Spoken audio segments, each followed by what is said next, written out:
bem com vocês?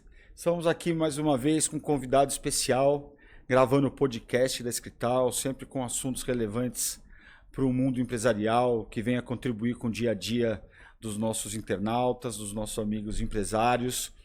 A gente vem fazendo uma série de gravações com amigos, parceiros da Escrital, que muito tem contribuído com o dia a dia nosso, em especial da Escrital e quem nos cerca. Hoje nós estamos aqui com o Miqueias, que é da empresa brasileira de segurança da informação, a Embrase, a empresa que certificou a Escrital Contabilidade dentro da LGPD, com o selo LGPD. E hoje a gente vai falar um pouquinho desse assunto. Nós vamos abordar bastante esse assunto LGPD, como isso reflete no dia a dia do empresário, saber se isso é mais uma lei, se isso pegou, se isso não pegou, se já existem multas aplicadas, quais as áreas que mais foram afetadas pela LGPD. Vamos conversar um pouquinho hoje sobre esse tema. Miqueias, muito obrigado por aceitar o meu convite.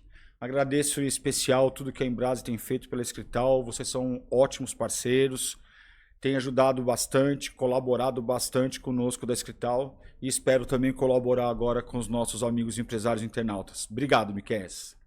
Eu que agradeço, Márcio, sempre um prazer e, como sempre digo, contem sempre com a Embrase, estamos sempre à disposição, sobretudo do ponto de vista de falar de um tema de tamanha relevância que é esse, a LGPD. E o assunto que a gente pode falar que está na moda, né? Está quente. Ele veio um tempo meio frio, mas como todo assunto brasileiro, só esquenta na hora que o chicote estrala, né? Tem multa LGPD? Vamos começar já com a pergunta que todo mundo quer saber. Tem multa LGPD? Tem multa que pode chegar a 50 milhões de reais. Contudo, o brasileiro não tem muito medo, muita preocupação, parece que de multa, né? Uhum. Agora nós temos uma das sanções, a mais importante da LGPD, que a gente brinca que a principal, a maior de todas, é a que não está na lei, que é a sanção do mercado. Uhum. Então, embora tenham lá as multas, o time da NPD demorou um pouco aí para ser constituído, o que acabou com que as pessoas fossem deixando para o amanhã, fossem levando com a barriga, mas de repente se depararam com essa pressão do mercado. A gente até brinca, né? Uma arma apontada na cabeça. Geralmente a gente se depara, enfrenta essas situações daquele cliente que está desesperado. Eu preciso disso urgente, o que a gente pode começar? A gente já logo imagina que é uma arma, um cliente grande pressionando, né? Vez que temos a questão aí de você estar na cadeia produtiva de alguém que está sendo pressionado, principalmente por países como a Europa, de maneira geral, né? Que já estão lá com a GDPR há um certo tempo. Sabe o que eu acho muito legal? Eu já vi, pelo menos, acho que em 2 ou 3 oportunidades, você contar a história da LGPD. Você costuma falar que a história da LGPD começou lá atrás, há muito tempo atrás. Dá uma resumida pra gente, é muito legal ouvir você, como você é um papa nesse assunto, você consegue trazer isso, fatos históricos bacanas de ilustrar. Por favor, faz um preâmbulo aí pra gente. Esse tema, proteção de dados, segurança da informação, esse tema não é um tema novo. Já existe há 4.000 anos. Então a gente sempre brinca, né? Aqueles que têm um mínimo de conhecimento, por exemplo, da Bíblia, vão encontrar o tema sendo abordado lá. Então nós tivemos lá medidas de segurança. Porque o que é a lei? Qual é a proposta da lei? Eu estou falando de mecanismos, medidas de segurança que todos os agentes de tratamento devem adotar para garantir que os dados dos seus titulares estejam protegidos de terceiros não autorizados, estejam protegidos de falhas, de indisponibilidade. Mas ele surge agora somente em 2020? Não. Lá, se a gente for olhar, o que é uma medida de segurança? Então lá, por exemplo, há 4.000 anos atrás, nós tínhamos, por exemplo, José interpretando os sonhos dos prisioneiros, de Faraó, Daniel interpretando os sonhos do rei. O que nós tínhamos ali? Mensagens criptografadas e que para decriptografá-las nós precisávamos do quê? Da chave. Quando nós enviamos, por exemplo, uma mensagem no WhatsApp, todos já devem ter percebido que as mensagens são criptografadas. Por conta de quê? Para garantirmos que terceiros não interceptem isso, não adulterem de repente uma informação, que de repente pessoas que não sejam autorizadas não possam lê-las. E o que nós tínhamos lá atrás então? Nós tínhamos essas mensagens, então ia lá José, Daniel interpretavam. Nós tínhamos também vazamento de dados, por exemplo, quando nós tivemos a história de Sansão, Sansão revela que a força está no cabelo e os seus olhos são perfurados. Então essa história é velha, é antiga. Agora, ela ganha mais força em 2016. Os senhores devem se recordar aí da situação dos Estados Unidos, né? Quando o Trump ele percebe que ele vai perder as eleições, ao invés dele bater de frente com os eleitores da Hillary Clinton, ele entende que é mais plausível, mais inteligente ele ir para cima dos indecisos. Então houve aquele vazamento de dados lá da ordem de 500 milhões de registros e de posse disso, Trump, a sua assessoria, obviamente, Cambridge Analytica, que depois ela vai à falência, depois do mesmo escândalo, a mesma situação no Brexit. Eles juntos fazem todo um trabalho, um perfilhamento de usuários. E nós começamos a ver o quê? Diferentes tipos de Trumps. Ou seja, ele falava para cada público que ele sabia que estava indeciso. Exato, ele adequava o seu discurso à sua audiência. O fato é que nós, os seres humanos, já nascemos com isso. Se nós pararmos para analisar, nós adequamos o nosso discurso. Diariamente nós fazemos isso. Nós não conversamos com uma criança como nós estamos conversando aqui. Então nós ajustamos. E foi isso que o Trump fez. Então nós vimos um Trump louco, um cara querendo dividir a América com um muro. Com a Bíblia. Um Trump que é ateu, o cara com a Bíblia debaixo do braço orando pela América. Então o que ele estava fazendo? Adequando o seu discurso à sua audiência. Isso é perigoso, né? Porque hoje, só a título de curiosidade, nós temos algoritmos no mundo capazes de fazer predição de divórcio. Então, se eu tiver o casal na rede social, é perfeitamente possível saber identificar se vai dar divórcio ou não. É possível nós descobrirmos questões relacionadas à sexualidade da pessoa. É possível nós descobrirmos, anteciparmos questões relacionadas à saúde da pessoa. Sem citar aqui o player, o parceiro, mas nós prestamos serviços aí para uma cidade grande aqui. E lá por volta de 2007 nós já tínhamos um algoritmo onde era possível identificarmos quais as garotas engravidariam até os seus 14 anos. Aqueles que tiverem o mínimo de curiosidade podem pesquisar lá no Google da vida, vão perceber que tinha uma loja nos Estados Unidos que antes que a mulher soubesse, a loja já sabia que ela estava grávida. Então isso é muito preocupante e acende essa preocupação mundial. Ora, se é possível por vezes nós conhecermos mais uma pessoa do que ela conheça de si, se é possível, inclusive, elegermos um presidente, o que mais é possível fazermos de posse desses dados? Então essa é a história da proteção de dados, daí que surge diante disso aí a GDPR, e ali nasce o grande problema. Brasil, como nasceu no Brasil? Exatamente, a LGPD ela é fruto da GDPR. Uhum. Assim, eu vou fazer um paralelo. Por exemplo, quando teve as Torres Gêmeas, lá o ataque terrorista nos Estados Unidos das Torres Gêmeas, o mundo se moveu contra a lavagem de dinheiro, né? Então houve uma pressão do mundo sobre o Brasil. O Brasil, nesse momento, quem tinha que segurar essa pressão era o COAF, né, que é o órgão especializado de combate a lavagem de dinheiro no Brasil, e o COAF teve que fazer uma série de ações. Inclusive, vou dar um exemplo para você, eu como contador, se eu for abrir uma empresa onde o cliente me fale que o capital social vai ser integralizado em dinheiro acima de tantos R$1.000, eu sou obrigado a comunicar ao COAF. Como corretor de imóveis tem que comunicar se for em dinheiro, joalherias e um monte de advogados, um monte de profissionais estão cercados por essa lei. Então, houve uma pressão externa, né? Inclusive na época, não vou lembrar que ano foi, houve até uma espécie de anistia no Brasil. Olha, se você tem dinheiro lá fora, declare agora. Uma espécie de anistia teve no Brasil, justamente para a gente se adequar à pressão do mundo exterior. Aonde o Brasil encontrou essa pressão exterior, do mundo exterior, quanto à LGPD? Quando que o Brasil se viu forçado a fazer uma lei nesse sentido? Então, de posse de todas essas ocorrências que nós tivemos, surge a GDPR.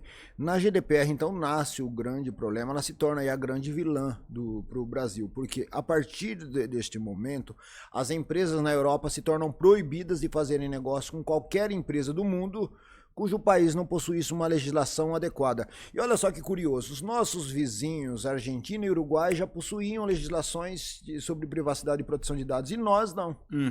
Então, de posse disso aí, nós tivemos que correr e já existia lá um projeto parado desde por volta de 2010, tivemos que correr, como aconteceu com o Marco Civil da Internet, que não foi muito diferente, precisou haver aquela denúncia lá do Edward Snowden, que o governo americano estava espionando a então presidente Dilma Rousseff, e fomos lá, desengavetamos o Marco Civil da Internet. E aí a LGPD não é muito diferente. Então nós somos frutos de uma pressão internacional. Não é porque ninguém se preocupou, nossa, coitadinhos dos nossos cidadãos. Não. Acho que não. É uma pressão como sempre. Entendi, bacana. Falar quase que da escrital agora. A LGPD é um peso para a empresa, é mais um peso, é mais uma norma a ser cumprida dentro da empresa, ou ela pode ajudar o empresário de alguma forma no seu dia a dia? Nós somos meio suspeitas em dizer, porque fazemos isso no dia a dia, né? Então parece que de repente estamos induzindo as pessoas, mas não é. Okay? A LGPD ela vem com uma ideia aí de ajudar, auxiliar as empresas, ainda que indiretamente, com questões que talvez antes nós nunca preocupássemos. Essa que é a verdade. E agora com a LGPD, forçadamente, claro, ela nos bota num caminho onde não temos mais para onde corrermos e temos que adotar algumas medidas, algumas ações, sobretudo aquelas que estamos falando com os nossos colaboradores, como procedimentos, diretrizes de como devem ser as atividades, como devem acontecer as execuções dos seus trabalhos, certo? Então a LGPD vem para ajudar. E temos um fator curioso, talvez aqui dois para citar, que são, estou dizendo, de demissões por justa causa que acabaram culminando em demandas trabalhistas. Isso acaba auxiliando, talvez de uma maneira ruim, complicada, mas auxilia as empresas, porque aquele colaborador que antes ele dava ali um dano, se ele não estava tão preocupado, agora ele começa a se preocupar. Poxa, se eu der causa a qualquer incidente, a conta pode chegar para mim. E aí, vou citar em rápidas palavras, né, duas situações. Então, numa situação, o colaborador ele infringe a política de segurança da informação quando ele acessa remotamente os dados, a empresa o demite por justa causa, ele não satisfeito, ingressa com uma demanda trabalhista e perde em primeira e segunda instância. Certo? A segunda situação ela é mais curiosa, porque o colaborador ele é desligado por injusta causa, um desligamento normal, recebe as verbas rescisórias, depois que ele recebe, ele ingressa com uma demanda trabalhista contra a empresa. E lá ele junta uma porção de documentos. E nem a parte autora, e nem a defesa citam LGPD. Contudo, o juiz conhecedor da LGPD entende que para aquele colaborador ter juntado aqueles documentos, quando ele ainda estava trabalhando, ele teria então infringido a LGPD, porque ele não deveria ter tido acesso àqueles documentos, e determina nos autos que houvesse uma reversão para agora justa causa. Então isso é bacana, é positivo para as empresas, porque agora esse colaborador começa a prestar um pouquinho mais de atenção. Ele começa, olha, e não é só vazamento, tem uma porção de outras coisas que a gente pode se aprofundar nessa esfera também. Eu gosto muito dessas histórias que você conta, que a gente não percebe do dia a dia nosso, do vazamento de informações, né? Falando aqui. Conta aquela história da mulher grávida. Ah, tá. Ó, se a gente não tomar cuidado aqui vai virar uma contação de história. Mas ó, ele tem bastante história muito bacana. É legal que dessas histórias que o Miquéias tem para contar, porque a gente acha que a LGPD tá lá no fundo do TI, lá numa coisa do CSI, do FBI, que entrou, que invadiu o seu WhatsApp. Não é, gente. Tá no dia a dia mais corriqueiro que vocês possam imaginar. Houve essa história dessa mulher grávida. Então, antes de eu adentrar nessa história, é só importante a gente entender o seguinte: lá no artigo 5º, inciso 1º da lei, traz ali a definição do que é dado pessoal. Que daí isso nos dá um link para esse exemplo.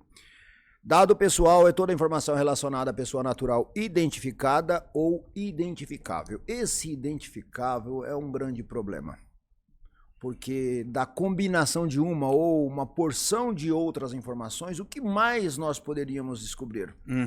E aí eu trago o exemplo, que é um exemplo de vazamento de dados. Então, duas garotas no escritório de contabilidade, por sinal, trabalhando, uma pega... É muito comum nos escritórios de contabilidade, você pode me dizer com mais propriedade, né? É muito comum que o colaborador conheça algum funcionário do cliente do escritório de contabilidade. Sim, bastante. E nessa situação, as duas garotas conheciam uma determinada mulher e uma pega o atestado e fala assim, nossa, que legal, a fulana está grávida. Então... num primeiro olhar, num primeiro momento, uma informação bacana, né? De se comemorar. Até que surge a segunda informação. Como ela está grávida se o marido é estéril? Então vejamos aí a gravidade desse comentário, que é um dado. Ou seja, alguém traiu alguém, mas isso não é um problema meu, colaborador. E aí temos um caminhão de outros exemplos. Eu cito um caso de Presidente Prudente. Se alguém se questionar, se auto-questionar, na verdade, alguma vez da vida nós já fizemos um teste de HIV. Essa é a verdade. Contudo, ninguém, se não tiver uma preocupação qualquer, ninguém levanta de manhã e fala, hoje eu vou fazer um teste de HIV. Se você fizer isso, alguma coisa aconteceu de errado aí. E foi justamente isso que aconteceu lá em Presidente Prudente e vaza essa informação. Um determinado senhor cidadão vai e resolve fazer um teste de HIV sozinho e percebem que esse teste de HIV ele não está acompanhado de outros exames, o que significa que ele decidiu por fazer aquele teste de HIV sozinho. E vaza essa informação e chega aos ouvidos da agora então ex-mulher. De posse dessa informação, ela começa a vasculhar a vida do cara e descobre que ele estava saindo com uma garota de programa. Isso acaba, obviamente, culminando no divórcio. E aí, novamente, nós temos aí a famosa fofoca, né? Isso não é da conta, cada um com seus problemas. Sim, nós já temos tantos problemas no dia a dia, ter que ficar administrando, o problema de vida alheia é mais complicado. E aí, nessa mesma linha, Márcio, nós temos também que tomar cuidado com alguns lugares na empresa, né? O que você imagina que é o local que mais há vazamento de dados numa empresa? Cozinha. Cozinha. Por incrível que pareça, cozinha. Cozinha é o local, é palco de vazamento. Se você quiser descobrir alguma coisa, fica ali meio que a paisana que você vai descobrir rapidinho, né? Então, que tipo de informação que surge ali? Nós temos que tomar cuidado com essas histórias que surgem na cozinha. Nós tivemos uma situação recente de um colaborador e aí esse exemplo aplica-se mais a chão de fábrica, porque em chão de fábrica, em fábricas de maneira geral, dependendo da empresa, dependendo do perfil do colaborador, é muito comum o apelido. Não que de repente no escritório de contabilidade não vão botar apelido, em todos os lugares acabam fazendo isso aí, mas às vezes nas indústrias isso é mais comum. Então aquele colaborador estava cada vez mais com a sua produtividade, a sua performance comprometida, ou seja, cada vez menos produzindo. Então a empresa, uma empresa grande, tinha ali uma psicóloga, orientou o funcionário que procurasse a psicóloga para conversar. Então ele foi, conversou e contou ali as suas mágoas. E qual era o problema dele? Segundo ele, a esposa o tinha trocado por um outro. No mesmo dia ele estava lá no refeitório, alguém o chama de corno. E ele associa que houve um vazamento lá, ou seja, que a psicóloga, coitada, tivesse dito isso e vazado essa informação, o que não ocorreu. Agora, olha só o baita problema. O ônus da prova é da empresa. Putz. Então nós temos que tomar bastante cuidado com isso. Aí tem as questões de vazamento também. Temos um outro exemplo que o cidadão está fazendo fertilização in vitro. Fertilização não tem relação com impotência sexual. E se tivesse também não é problema do colaborador. O fato é que vaza essa informação e alguém chama esse cara de broxa. E, enfim, nós temos um caminhão, nós temos uma situação em Campinas que vaza o CID do cara, que ele foi fazer uma cirurgia da hemorroida. Apelidam o cara de hemorroida. Então Então você começa a perceber a gravidade do vazamento das informações. Tem mais uma história legal, eu juro que é a última que eu vou te pedir. Por favor. A história do carro tombado. Que o fulano comprou um carro para a mulher e alguém trabalhava numa seguradora que sabia que o carro era sinistrado. E isso aí se vaza numa corretora de seguros. O curioso é que esse mundo é menor do que possamos imaginar. Total. Muito pequeno esse mundo. O camarada vai lá e compra um carro de leilão para a esposa e vai fazer o seguro. E lá no momento, alguém que está transcrevendo as informações para a seguradora, para a apólice, precisa de mais algumas informações e descobre, né? Tem que lançar essas informações. Curiosamente, essa mocinha que trabalhava ali morava no mesmo condomínio daquele cidadão. Uhum. Bom, ela chega à casa dela, conta para o marido. E aqui já fica a primeira observação. A empresa não contrata o casal. Ainda que tenha o casal trabalhando, são 2 contratações. É aquela velha máxima que o que se vê em Vegas, fica em Vegas. As informações da empresa são exclusividades da empresa. Ponto final. Ela conta para o marido, 2, 3 meses depois dá uma briga lá num grupo de WhatsApp e justamente o marido dela começa a trocar ofensas com essa pessoa que comprou o carro para a mulher. O outro se sente lesado e vai lá no grupo e posta a seguinte informação, mensagem. Pelo menos eu não dou carro de leilão para minha mulher. E aí vira aquele balaio de gado, aquela confusão toda. Então nós tivemos 2 problemas aí. Nós tivemos um problema na corretora, que essa mocinha não deveria ter vazado, ainda que para o esposo, certo? E nós tivemos também um segundo problema, que é grupo de WhatsApp, que no caso aí de condomínios não é o local adequado. Se precisa comunicar, cria lá lista de transmissões, ou cria um grupo em que somente o administrador possa falar e manda o invite para que a pessoa entre, aquilo ali seja um termo de consentimento. Do contrário, você abre precedente para esses tipos de coisas, de histórias aí que a gente vê no dia a dia. Então tudo isso que a gente acabou de contar, essas séries de histórias curiosas, um pouco picantes, né? Uns assuntos meio chatos até de falarem, mas tudo isso para a gente poder refletir internamente na empresa do problema que é o vazamento da informação. O seu colaborador que sai da mesa e deixa a tela dele ligada, isso é um problema, né? Pode ter alguma informação ali que outros não precisam saber. Quem trabalha com seguros, o que passa pela frente, dados, informações, não pode ser passado. Miquéias, eu como contador e advogado, que lida essencialmente com informações dos outros, eu tenho a impressão de que a LGPD veio só para mim. Porque é o tempo todo lidando com informações dos outros. Imagina a época de imposto de renda, eu fazendo imposto de renda de 400, que é a média mais ou menos que eu faço por ano, passando na minha mão aquele monte de informação, separação, inventário, mais diversos assuntos, doação, que doou, o filho que recebeu, mais do que o outro filho. Resumindo isso, a LGPD, ela afetou mais qual nicho de mercado? Existe isso? É possível ponderar? Por exemplo, eu estou me sentindo o mais atingido pela LGPD pelo fato de ser contador e advogado. Pergunto, volto, né, de uma outra forma a perguntar, a LGPD ela acertou na cabeça de um nicho específico, apesar de ser geral, mas tem quem tenha sofrido mais do que outros? Sim. Pelo nosso dia a dia, os setores mais impactados, do ponto de vista principalmente do vazamento de dados, que ele representa apenas um aí dos pilares da segurança da informação, os 2 que mais sofreram impacto são o setor de contabilidade e o condominial.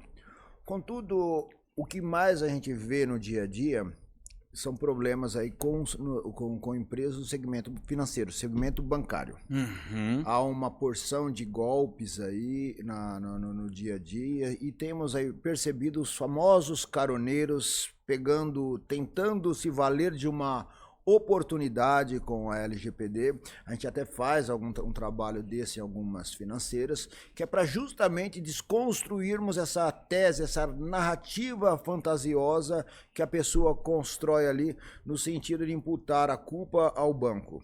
certo? Então isso é o que mais a gente está vendo. O setor da saúde também tem um impacto grande. Agora, mais uma vez, do ponto de vista de impactos que a gente vê corriqueiramente, contabilidade e condomínios. Porque condomínios, olha só como que isso também é palco de vazamento. Da mesma maneira que nós estávamos comentando sobre a cozinha, nós temos a portaria de condomínio. Já parou para analisar o que se vaza ali? Informações que passam na mão, um aviso de cobrança, um aviso de execução, um aviso de penhora, passa tudo na mão da portaria. Até nessa linha, nós tivemos um caso aqui em Guarulhos de um porteiro, isso não num condomínio, mas dá para a gente usar isso como analogia, né? Um porteiro numa empresa. Eles têm um colaborador, entrou ainda jovem, solteiro, na empresa ele casou, teve filhos e também se divorciou. E chega de repente uma cartinha daquelas famosas para aquele funcionário que agora já tem filhos fora com a ex-esposa. O porteiro acredita, toma as suas conclusões de que é alguma coisa relacionada a pensão e que ele não está pagando. E dissemina essa informação. No final do dia, Márcio, estão todos os colaboradores achando que o cara vai ser preso e não tem qualquer relação com isso. E se tivesse também... Então, olha só, vamos pegar esse exemplo. O porteiro de uma empresa disseminou uma informação dentro da própria empresa. Mas quem foi afetado aí? Como é que a LGPD pega esse caso, por exemplo, e concretiza isso numa punição para quem, nesse caso? Porque é diferente, por exemplo, se eu vazar uma informação de um cliente meu. Aí tá óbvio, eu sou responsável pela informação dele, eu vazei, eu sou responsável. Mas nesse caso ficou tudo dentro de casa. Como é que materializa a punição nesse vazamento? Então, nós não podemos nos esquecer de que a LGPD está olhando para o titular de dados. Quando eu olho para o titular de dados, eu não posso me esquecer de que meu colaborador ele é um titular dos dados. Então, alguém está sendo lesado aí. Esse lesado é esse colaborador que teve essa informação disseminada, ou seja, comprometeu a sua reputação. E mesmo que fosse um problema relacionado a pagamento de pensão, isso também não deveria ser vazado. Um erro não justifica o outro. Agora, para que consigamos materializar isso, Márcio, é importante que estejamos em compliance com a lei, estejamos em conformidade com a lei. Eu não posso dar um fardo maior do que o colaborador possa carregar e também não posso cobrar dele o que ele não sabe. E nós não podemos nos esquecer de que o óbvio também ele precisa ser dito. E como que nós fazemos tudo isso? Com treinamentos. Agora, como é que eu vou fazer treinamentos se eu não fiz a lição de casa, o que precede treinamentos? E até é importante, se você me permitir, a gente adentrar em quais são os entregáveis que cada empresa precisa fazer. Como é que ela, do dia para a noite, ela estaria em compliance, em conformidade com a lei? Não, tem um processo, um procedimento. Então ela precisa fazer um assessment que nada mais é do que um diagnóstico para identificar quais são os gaps de segurança. De posse disso aí, monta um plano de ação e depois vão para o dia a dia, para a execução do projeto. O que precisa ser feito? Tem que analisar as questões contratuais com os clientes, com os fornecedores, com os colaboradores, implementar as políticas com destaque para as duas principais, quais sejam as políticas de segurança da informação e a política de privacidade e proteção de dados. Treinamento com esse colaborador, então eu implemento as políticas, ali nas políticas tem as diretrizes, os procedimentos de trabalhos e tudo mais, os contratos, principalmente os acordos de confidencialidade, e aí nós vamos para o colaborador. Tudo isso que eu trouxe de exemplo precisa ser dito para o colaborador, porque olha só que curioso.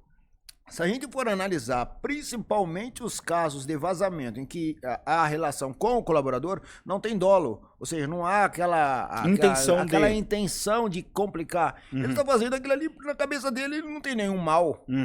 Isso é positivo, porque se não tem dolo, basta eu treinar esse colaborador. Só que eu preciso ter em mente que eu vou treinar o colaborador hoje e provavelmente amanhã ele vai esquecer. Então precisa haver um trabalho de reciclagem, ou seja, recorrência, frequência nesses treinamentos. Para que aí sim eu consiga voltar a olhar para esse cara, olha, nós temos aqui políticas Quando você fala pelos cotovelos aí, você está infringindo as políticas da empresa, você é treinado, você é exortado a respeito disso e você dá, perdão da expressão, dá um dano-se para o dia a dia e vai lá e dissemina essa informação. Dependendo da situação, isso é passivo até de justa causa. E eu vou até mais longe. As empresas hoje vão se deparar com situações talvez corriqueiras que ou você demite o colaborador por justa causa ou você vai ser questionado da sua idoneidade e integridade. Será que você não é conivente com aquele incidente? Verdade. Você sabe que um cliente nosso, você me ajudou com esse caso do cliente, inclusive, passou por isso, né? Ele passou por uma situação X dentro da empresa dele, que ele teve que tomar as dores e demitir por justa causa, ou nem foi por justa causa naquele caso, mas teve que demitir para dar uma resposta interna lá na empresa, né? Você me ajudou até a pensar nesse caso. Sem querer te cortar, e eu não sei se os amigos que estão nos ouvindo percebeu, o Miqueias acabou de fazer uma espécie de e-book, passo a passo, os 5 passos, os 7 passos para implantar a LGPD dentro da empresa. Eu vou pedir para ele repetir isso de uma forma bem sistemática para o pessoal lá de casa poder ter em mente quais são os passos que antecedem, que precedem a efetiva implantação da LGPD, os cuidados. Ele acabou de falar isso, só vou pedir para ele ser um pouquinho mais sistemático para frisar bem isso para vocês. Isso é muito importante. A gente sempre brinca, né, que para que saibamos o que é e como é, o que devo fazer, como devo fazer, eu preciso fazer atenção aos 3 principais artigos da lei, nessa ordem que aparentemente está fora da ordem, mas não é. São os artigos 46, 37 e 38. Se eu olhar para os 3 e fizer, eu estarei em conformidade. Então, no 46 fala de medidas técnicas e medidas administrativas. Notemos que lá no artigo 46 nós estamos usando o verbo dever. Os agentes de tratamento devem adotar. Diferente lá do 50, que fala de boas práticas, que fala do verbo, usa o verbo poder. Até uma piada para nós, né? Se aquilo que às vezes o brasileiro é obrigado, ele não faz, ele pode fazer, é claro que ele não vai fazer. Mas o ponto de destaque aqui é esse, o verbo dever. Então eu sou obrigado a fazer. O que são exemplos de medidas técnicas? Nós estamos falando de questões sistêmicas, firewalls, backups, criptografias, logs, senhas, segregação de acesso. O que são medidas administrativas? Medidas administrativas, nós estamos falando de políticas, estamos falando de contratos, estamos falando de treinamento. Então é esse que é o 46. Como é que eu identifico isso? Através de um diagnóstico. Então o primeiro passo é o diagnóstico. No diagnóstico eu identifico todos os gaps de segurança, sejam eles técnicos ou administrativos. Aí nós vamos montar um plano de ação. Mas antes de irmos para o plano de ação, vamos falar do 37. O que é o 37? O 37 nós estamos falando do data mapping. O arquivo que vamos ter ali, pode ser uma planilha, onde mapearemos todos os dados que utilizaremos na empresa, apontando o quê? Departamento, finalidade, hipóteses, lembrando que nós temos 18 hipóteses previstas na lei, temos que escolher a hipótese adequada. E por fim, não menos importante, o período de retenção, ou seja, o ciclo de vida desses dados, do artigo 37. O 38 é o documento que vamos comprovar através dele o que fizemos ou deixamos de fazer. Ou seja, estamos falando do relatório de impacto. Então, dando sequência lá no processo de adequação, então, diagnóstico, plano de ação, data mapping para o 37 e, em paralelo, o quê? Volto para o 46, as medidas técnicas. Então, o que nós vamos falar? Desculpa, essas medidas administrativas. Vamos falar do quê? Dos contratos com os clientes, com os fornecedores, com os colaboradores. Depois, as políticas, com destaque para essas 2 políticas, talvez 3 ao trazer aqui. São várias políticas, né? Estou destacando as principais. Então, política de privacidade e proteção de dados, política de proteção de privacidade e proteção de dados, política de segurança da informação e um destaque para outra que é a política de terceirização. Quem é o meu parceiro de negócio? Porque não basta eu estar em conformidade se eu estou subcontratando um parceiro que não está muito preocupado, certo? Aí nós vamos para o treinamento. Treinamento, recorrência nesse treinamento, a gente sempre orienta que esses treinamentos sejam separados. Um treinamento para líderes, gestores e um treinamento para colaboradores. para que justamente nesse treinamento de gestor a gente possa abrir um pouco mais, né? Qual é a preocupação? De repente você começa a ventilar um monte de coisa, aquele colaborador começa a ter insights, né? A mente dele começa a ter aquelas luzinhas. Então, talvez não é prudente misturarmos as equipes. E aí fechamos com chave de ouro com a elaboração do relatório de impacto. É isso. Então, empresários, te faço uma pergunta. Quando você vai procurar um escritório de contabilidade para te atender, você já parou para observar se esse escritório está em conformidade com a LGPD? Você entrega toda a sua informação de clientes, fornecedor e colaboradores para que um escritório de contabilidade faça o tratamento adequado dos dados. Você já parou para se preocupar se o seu escritório que te atende está em conformidade com isso? Teve uma época que eu batia muito na tecla cuidados que o empresário tem que ter para trocar de contabilidade. Hoje eu coloco em primeiro lugar, o escritório de contabilidade tem que ter o compliance da LGPD, o que graças a Deus a Escrital tem, graças a Deus, obviamente por tudo, né, por estarmos vivos, mas tão importante quanto a ajuda da Embrase, que veio para sistematizar a implantação da LGPD na Escrital. Isso é muito importante, foi um marco bacana, que através desses exemplos, apesar de nesse primeiro momento parecer bobo, esses exemplos fazem a gente abrir os olhos e falar assim, puxa vida, quanta informação passa no meu DP e eu preciso tomar cuidado com elas. Quantas informações passa dentro do meu imposto de renda pessoa física e eu preciso tomar igual cuidado com elas, né? Então, a Embrase veio realmente ajudar a gente a abrir os olhos, né? Muito mais carregar o fardo, a estruturar. E mais, eu não sou sócio da Embrase não, viu gente? É que eu só trago pessoas aqui, pessoas que eu confio e pessoas que eu me torno de certa forma fã. A Embrase ajudou a Escrital também a fazer uma certa reorganização do TI. Então, muito importante, uma coisa vem com a outra. Conforme você vai puxando tudo isso que ele acabou de falar agora, você vai vendo que você tem necessidade de ter um TI diferente, backups diferentes, hardwares diferentes, soluções tecnológicas que ele conhece de várias implantações e de várias situações que eles viveram, e isso vai ajudando o seu dia a dia a se tornar mais seguro. Então, isso é muito importante. Até uma observação, quando você fala de estar em conformidade com a lei, é até curioso para que o público faça essa análise. Nós temos aí talvez a esmagadora maioria dos escritórios de contabilidade no Brasil ou nada fizeram ou acharam que fizeram e fizeram errado. Pois é. Então, atentar a isso, peçam, solicitem evidências, é a melhor maneira de vocês conseguirem atestar, comprovar que de fato a empresa, o escritório de contabilidade nesse caso, esteja em compliance, que os colaboradores deles façam atenção, porque o que a gente vê de problemas no dia a dia, de vazamentos, falhas nos escritórios de contabilidade é uma coisa, parece brincadeira. Olha, hoje aqui na nossa conversa você já falou do tal empresário e colaborador lá na Justiça do Trabalho que tomaram um revés por conta de um vazamento de dados. Você já comentou também que a multa pode chegar a 50 milhões de reais. Conta mais de casos que você conhece que já teve aplicação de sanções, né? Que já foram aplicadas sanções em caso de vazamento de dados que tange a LGPD. Então, nós temos... quando eu digo sanções, porque ela não precisa ser necessariamente multa pecuniária. Ela pode haver outras sanções, por isso que eu usei um termo mais genérico. As sanções, então, mas a gente vai até se estende um pouco mais das sanções que estão ali na LGPD.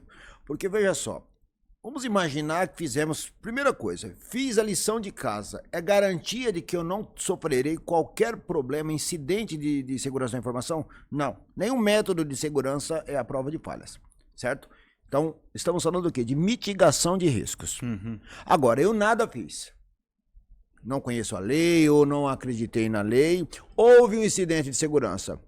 Qual é a chance de eu não ser punido? Basicamente zero. Agora, além de uma sanção que eu posso sofrer, que pode ser uma multa, pode ser uma suspensão de um banco de dados, um bloqueio de base de dados. O que hoje um escritório de contabilidade faria com a base suspensa? Com Você não trabalha. Não trabalha. Não trabalha. E aí, como é que eu faço? O que um condomínio faz se houvesse uma suspensão da base de dados? Como é que ele libera o acesso dos condôminos, dos moradores, visitantes e tudo mais? Então, temos essas sanções. Agora, nós não podemos nos esquecer das responsabilizações civis. Nós já temos mais de 2.000 casos de empresas condenadas com base na LGPD, certo? Não vou citar aqui exemplos, porque fica até chato citar o nome de empresas, mas isso é público. Vocês podem entrar no Google lá e pesquisar num buscador da vida e vão perceber a quantidade de situações, fora os casos que consegue se reverter, que eu cito o caso de banco, que a gente acaba trabalhando nesse setor, e a gente tem conseguido reverter a situação em quase todas as situações, vez que conseguimos comprovar que a pessoa está construindo uma narrativa toda fantasiosa para transferir o ônus. Não é que a pessoa não foi vítima, não tenha sido vítima do golpe, ela foi. O problema é que ela foi vítima, mas o banco não tem nada a ver com a situação ali. E a gente usa da LGPD para defender. Não, olha, tá aqui, ó. A lei vem aqui no sentido, inclusive, de ajudar a favorecer, como foi sua pergunta lá atrás, logo uma das primeiras, certo? Então é essa a ideia. Eu não sei se eu respondi a sua pergunta, ficou claro? Não, ficou claro. Mas eu queria que você desse um exemplo mais concreto. Não precisa citar o nome da fonte, mas aplicação de sanções, assim, de multas pecuniárias. Você falou que já teve mais de 2.000. Né? Vou citar um caso sem citar a rede de farmácia, depois que quem tiver curiosidade pesquisa lá no buscador da vida, né? Então, uma rede de farmácia grande, ela é multada em R$572 mil. Com base em quê? Porque infringe um dos princípios da lei. Nós temos 10 princípios na lei. Nós temos lá o princípio da finalidade, adequação e necessidade. Então, quando nós vamos, por exemplo, a uma farmácia, a um supermercado, vamos a um posto de combustível, é muito comum, você quer informar o seu CPF, você tem aqui um desconto com isso, né? Uhum. Ok, isso trata-se de um programa de fidelidade. Num programa de fidelidade, qual é a finalidade? A finalidade num programa de fidelidade é a fidelização, como o nome diz. Uhum. E geralmente se valem do quê? De descontos. Então eu dou um desconto para o cliente e eu vou fidelizá-lo. Ok. Do ponto de vista de LGPD, isso é legítimo. Uhum. Porque se a gente for adentrar em outras esferas, a gente vai perceber que isso é uma baita de uma manobra, né? Você chega a um posto de combustível, esses dias eu fui abastecer, o álcool era R$4 se eu não fornecesse o meu CPF, e eram R$3 se eu fornecesse. Uhum. Isso significa que a cada 50 litros que eu abastecer, eles estão pagando R$50 pelos meus dados pessoais. Uhum. Essa aqui é a verdade. Uhum. Então estão pegando carona nessa oportunidade, né? Uhum. Mas do ponto de vista de LGPD é legítimo, e era o que eles fizeram. Qual era a necessidade? Precisavam autenticar. Então quando eu chego aqui, você é o Márcio, eu sou o Miqueias, de repente um dá o documento para o outro para conferir, isso é um processo de autenticação. A autenticação não necessariamente tem relação lá com o usuário e senha. Então eu chego ali na farmácia e digo, olha, o meu CPF é o tal. Então, é um procedimento de autenticação, é necessária essa informação, legítimo também. O problema estava na adequação, porque fizeram um experimento num estado aí do Brasil e estavam coletando biometria, e a biometria é dado sensível, inclusive. E a pergunta é, primeiro, não estamos proibidos de usarmos dados sensíveis. A questão é, quando eu uso dado sensível? E a pergunta, para você dar desconto para um cliente, você precisa ser tão invasivo? E daí a multa. Nós não estamos falando de vedação, nós não estamos falando de repressão, mas nós estamos falando de exagero. Ou seja, a gente vivia num país sem regras, onde os grandes players ditavam essas regras, faziam como queriam. E agora nós temos essa LGPD, que vem aqui, opa, o buraco é um pouco mais embaixo, calma lá. O titular tem os direitos, ele vai determinar, ele vai ditar a regra do jogo. E aí eu, enquanto empresa, preciso observar se eu realmente não estou coletando a mais. E eu até posso citar, para ficar mais clara essa questão aí dos princípios, dos pontos de atenção que eu devo destinar a esses princípios. Vamos pegar aí, qual a empresa que hoje não contrata um colaborador? Né? Então eu pego um colaborador, na jornada desse colaborador, olha quantas finalidades diferentes eu tenho. A primeira finalidade que eu tenho numa jornada, de repente nós estamos aqui numa equipe, num time, e vamos decidir pela contratação de um colaborador ou outro. Nesta etapa, em regra, não temos tratamento de dados. Por quê? Vamos decidir, vamos contratar uma recepcionista. Qual o perfil da recepcionista? Vai ser casada, vai ser solteira, vai ser mãe, não vai ser mãe, alguém que mora mais próximo, ou vai trabalhar remoto. Então, não temos tratamento de dados. Na próxima etapa, nós já temos tratamento de dados, porque é um processo seletivo. No processo seletivo, eu conheço algumas informações da pessoa. Agora, veja só. Eu preciso, num processo seletivo, por exemplo, saber quantos filhos a pessoa tem. Eu vou citar um caso, né, de uma família com 14 filhos. A média distância, diferença entre um e outro é de 1 ano. Então, quando o mais velho está completando 14 anos, o mais novo está nascendo. Uhum. Isso significa que se a empresa tem que pagar o salário de família, ela terá que pagar 14 salários de família. Uhum. Certo? A empresa tem um budget, ela quer perguntar, mas eu não posso privar uma pessoa. Nós temos um outro princípio, que é o princípio da não discriminação. Em tese, então, uma pessoa não poderia perder uma oportunidade em decorrência da quantidade de filhos. Então, eu não posso perguntar. E direito trabalhista é indisponível. A pessoa não pode abrir mão do direito trabalhista dela. Exatamente. Aí, o que acontece? A pessoa fala assim, mas eu não faria isso. Não vai colar isso numa demanda judicial. Não vai colar. Uhum. Mas eu preciso pagar o salário de família. Você precisa pagar o salário de família para o candidato ou para o selecionado? Então, notemos que nós temos uma outra finalidade numa outra etapa. Então, para aquele, eu tenho, de repente, 10 candidatos, selecionei um. Para aquele um, então, agora eu preciso saber quantos filhos você tem, você me traz aqui a documentação, isso, e por aí vai. Morreu. Uhum. Então, eu posso. Não é que, naquela situação, não naquela anterior. Entendi. Certo? E nessa também, Márcio, de colar, é muito comum as empresas virarem assim, Miqueias, você acha que eu faria isso? Eu não acho e prefiro nem achar, tem coisa que é melhor eu nem saber. A questão é, vai colar isso lá numa eventual demanda trabalhista? Às vezes o colaborador, ele vai, cria uma tese, por vezes mentindo. Como é que eu consigo comprovar? E nisso eu pego a questão do consentimento. Tem muitas empresas confundindo a adequação, a conformidade com a lei com um simples termo de consentimento. Enquanto que o termo de consentimento, perdão até da palavra, é uma barca furada da LGPD. Porque o consentimento ele não é legítimo para o colaborador, porque a própria lei traz lá na sua definição. Consentimento é a manifestação livre, informada e inequívoca. Aí eu pergunto, o consentimento é livre para o colaborador? Lógico que não. Não é. Então o empresário fala, mas meu caro, eu acredito e prefiro acreditar. Mas não vai colar isso lá na frente. Portanto, mas como eu faço? Eu não faço, eu tenho outras hipóteses. Daí a ideia de estar em conformidade. Não é o bicho papão estar em conformidade, contudo também não é algo assim que simples como eu dou um termo de consentimento, coloco uma política de cookies lá no meu site, não. Nós temos uma porção de procedimento e vocês viram lá a quantidade de entregáveis que tivemos e procedimentos que vocês alteraram. GPO e uma série de outros de documentos que a gente teve que se adequar para poder estar em conformidade com a LGPD. Com certeza, verdade.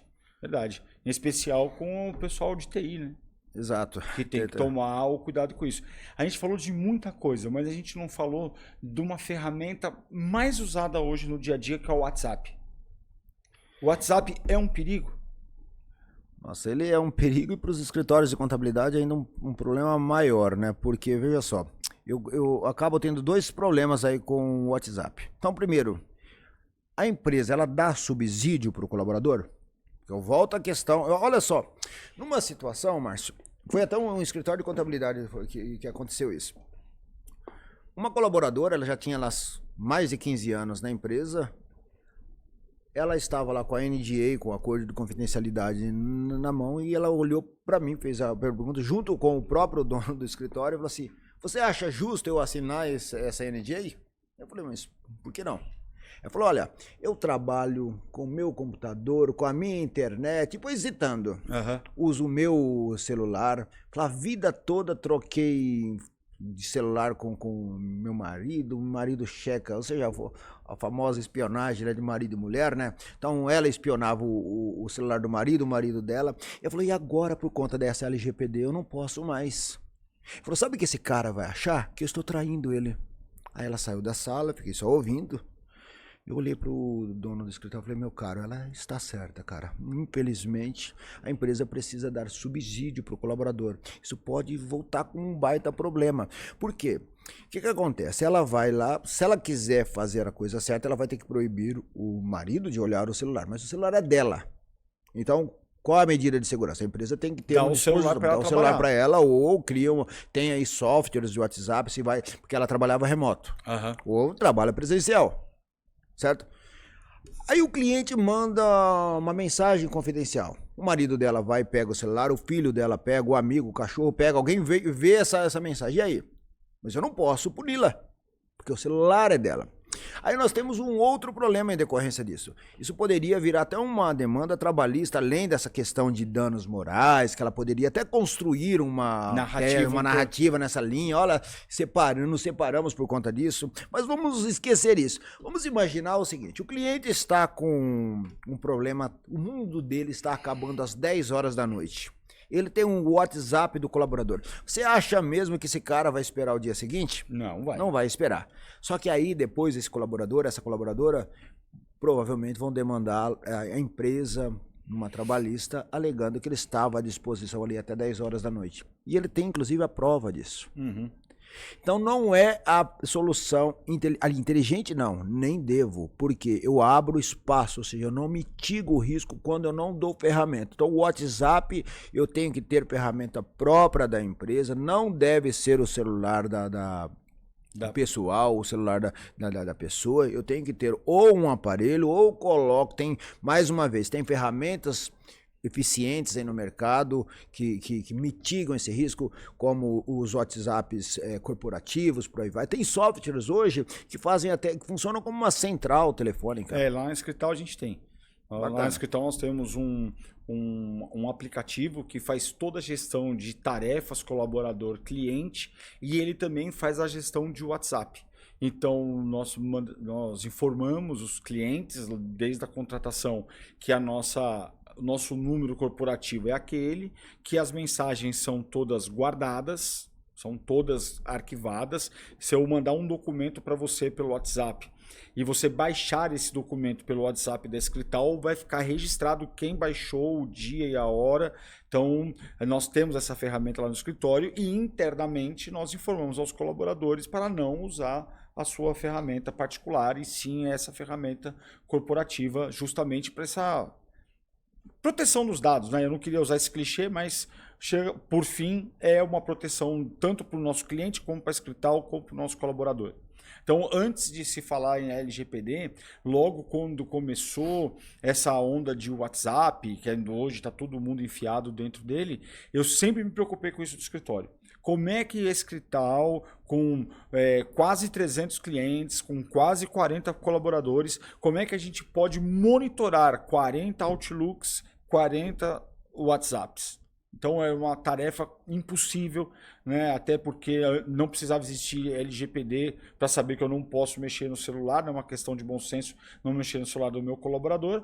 E eu sempre fui atrás, né? Eu participo de vários eventos de contabilidade e nesses eventos de contabilidade eu conheci diversas ferramentas, selecionei uma e hoje eu tenho tudo centralizado dentro dessa plataforma, vamos chamar assim. E os colaboradores, óbvio que por vez ou outra eles vão acabar utilizando a ferramenta deles, em último caso, para atender um cliente, que também não dá para a gente proibir, a gente também tem que ter a empatia pela dor do cliente na hora que ela acontece, mas a gente teve essa precaução com o WhatsApp de centralizar, normatizar, proteger, né, e dar rastreabilidade também, que além de LGPD, o escritório também tem ISO 9000.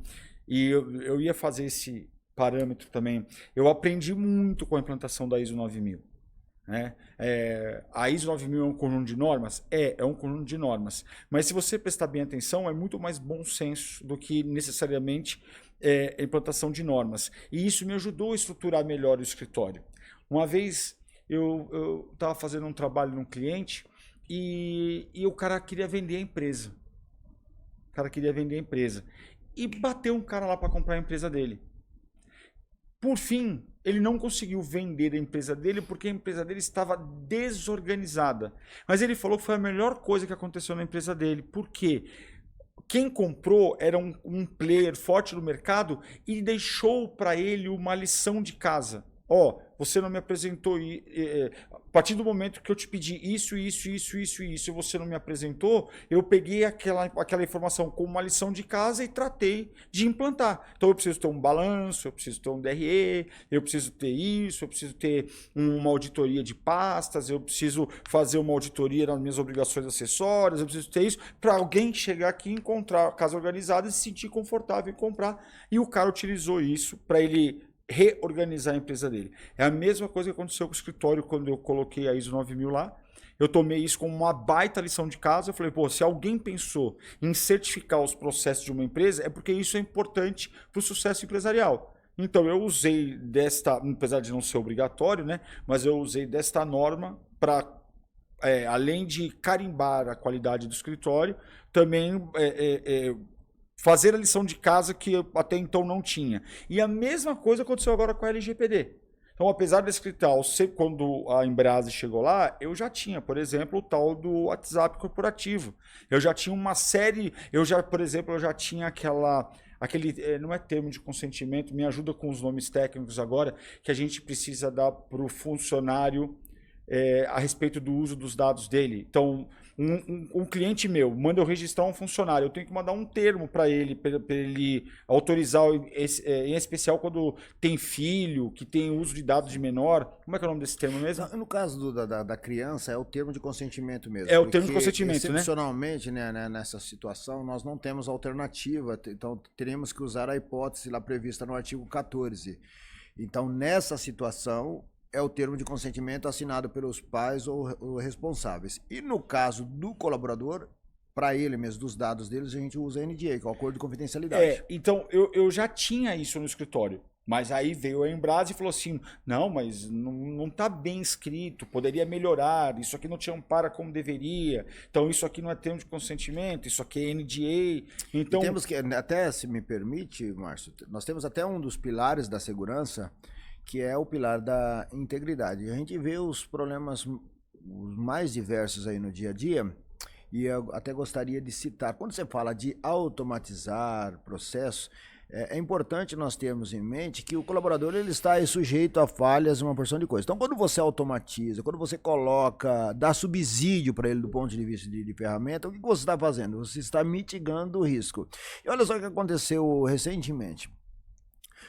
Um ex-colaborador no comercial, numa empresa X, ele é desligado e ele leva consigo toda a carteira de cliente dele.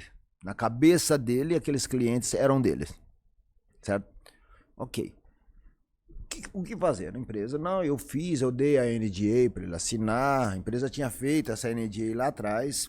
E aí, o que acontece? É muito comum, você que é advogado, às vezes o advogado ele vai ali dá o famoso Ctrl-C, Ctrl-V, ele copia, troca reclamante por reclamado, requerente por requerida, faz uma salada, não porque ele não sabe, é porque ele não tem ali ferramenta para isso, para checar se, de repente eu tenho uso de variáveis para nunca errar nisso aí. E o que aconteceu? Se a empresa está dizendo que fez certinho, que tem lá a NDA assinada, o que tem que fez o treinamento, o colaborador em tese sabia que ele não poderia.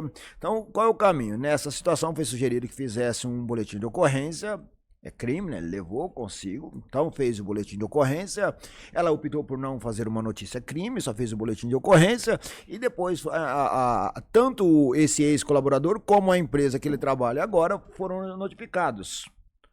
3, 5 dias depois, não me recordo, aparecem lá com a NDA. Achamos inclusive a NDA dele. Vamos olhar. Eles tinham colocado na qualificação de partes lá empregador e empregado. Lá na cláusula de confidencialidade, eles colocaram os dados de clientes são exclusividades de quem? Do empregador, né? Erraram e colocaram do empregado. Acabou. Aí eu falei, agora vocês torcem para esse cara nunca perceber, nunca descobrir, porque juridicamente é dele. É dele. Então, olha só, nós tivemos um problema de vazamento de dados, mas antes nós tivemos um outro pilar que foi quebrado. É o pilar da integridade. Da informação. E isso é muito comum nos escritórios de contabilidade. Falhas em lançamentos e tudo mais. E vocês, parabéns, adotaram todas as medidas, ferramentas aí para mitigar esse tipo de risco, de situação que são corriqueiros aí no nosso dia a dia. Miqueias, última pergunta. Miqueias é um nome bíblico? Isso, Miqueias é um nome bíblico, tá? Aliás, até a título de curiosidade, tem uma operação chamada Miqueias, dela nasce a Lava Jato, né? E que, curiosamente, eu participei da operação. Porque nós fizemos aí para um grande banco, algumas operações, né? Fizemos em planos econômicos, Bresser, Verão, Plano Verão, Collor 1, Collor 2, depois fizemos Carlinhos Cachoeira, Miqueias, Lava Jato, CBF e Metrô. O que nós fazíamos nessas operações? Fazíamos a rota do dinheiro, da onde ele veio para onde ele foi. Então, assim, provavelmente, o que acontece? Alguém dentro lá da Polícia Federal era evangélico e batizou o nome da operação de Miqueias, porque Miqueias, dentre as coisas, as profecias dele, ele denunciou a corrupção lá no passado. Então tem essa curiosidade com o nome Miqueias. Por favor, deixa só a última mensagem para os nossos amigos, clientes, empresários, internautas que estão nos assistindo. Deixa a sua última consideração acerca da LGPD para eles. Acho que a melhor consideração eu vou fazer as suas palavras, as minhas. LGPD não é um peso, LGPD vem para fazer a diferença. Não é somente um fardo, as empresas têm conseguido mais visibilidade, principalmente quando a gente olha para um escritório de contabilidade. Onde é que eu estou estacionando? Aquele velho termo, né? Onde eu estou estacionando o meu burrinho, né? Uhum. Eu estou com uma empresa segura, estou entregando ali o tesouro da minha empresa. Então, LGPD não é fardo. LGPD ela vem para auxiliar, ainda que indiretamente, porque como você também trouxe, né? Acabam aqui, essas situações nos forçam. Então vão atrás, procurem se adequar, não deixe que o problema bata aí na porta. A gente tem visto isso no dia a dia, armas sendo apontadas na cabeça dos empresários, ligando desesperados, e às vezes isso pode custar muito, incluindo a perda de um contrato. Miqueias, muito obrigado pelas palavras, pelos ensinamentos. Gosto muito de conversar contigo. Você sempre acrescenta bastante no nosso dia a dia empresarial. Amigos, mais uma vez, obrigado aí por esse precioso tempo de vocês e até a próxima entrevista, conversa, bate-papo nosso aqui no nosso podcast. Valeu, obrigado.